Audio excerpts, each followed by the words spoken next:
आबकारी नीति मामले में दिल्ली की कोर्ट ने पूर्व मुख्यमंत्री अरविंद केजरीवाल और पूर्व उप मुख्यमंत्री मनीष सिसोदिया समेत अन्य आरोपियों को बरी कर दिया है, जिसके बाद राजनीति गर्मा गई है। अब दिल्ली की राजनीति में बयानबाजी का दौर देखने को मिल रहा है। इसी क्रम में राष्ट्रीय राजधानी की मुख्यमंत्री रेखा गुप्ता ने भी केजरीवाल पर जमकर निशाना साधा और कई उन पर आरोप भी लगाए।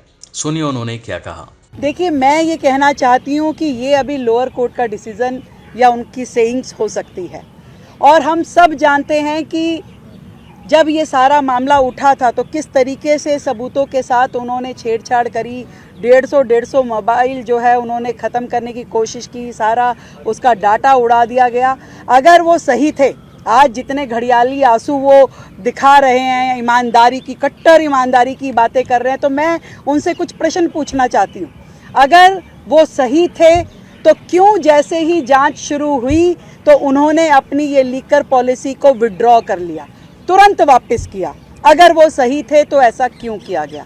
अगर वो ये कह सकते हैं कि एक के साथ एक दारू की बोतल देना दिल्ली के लिए सही था क्या वो ये कह सकते हैं कि जिस तरीके से उन्होंने इस पूरे सेक्टर को प्राइवेटाइज करने की दिशा में काम किया और जो आपका ट्रेडर था उसको आपने, उसका जो कमीशन था 5% से उसको 12% कर दिया, उसका मुनाफा बढ़ाया, उस मुनाफे में आपकी शेयरिंग ऐसा पूरी तरीके से दिखाई देती थी? क्या वो गलत है?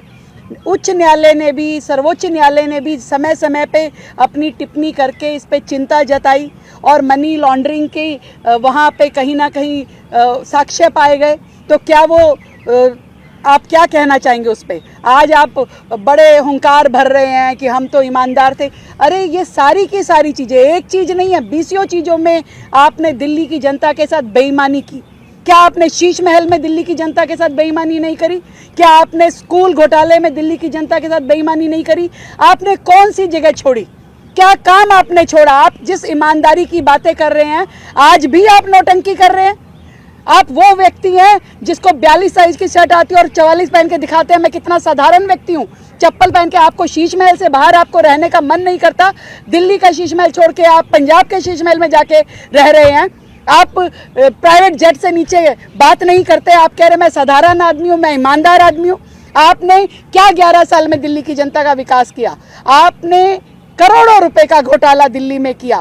क्लासरूम को आपने, शौचालय को क्लासरूम बोल बोल करके अपने यहाँ पे काउंटिंग। आज भी उनके समय की BCO बिल्डिंग अधूरी पड़ी है, जिसमें आपने कॉस्ट इतनी बढ़ा दी, आपने सीधा सीधा कॉन्ट्रैक्टर्स को फायदा पहुंचाया। डबल कॉस्ट के प्रोजेक्ट आज भी पड़े हैं।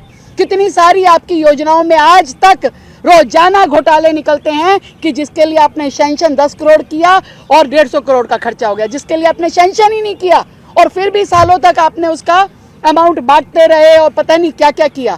तो दिल्ली की जनता ने पहले ही न्याय कर दिया था, पहले ही आपको सत्ता से बाहर कर दिया, दिल्ली से बाहर कर दिया।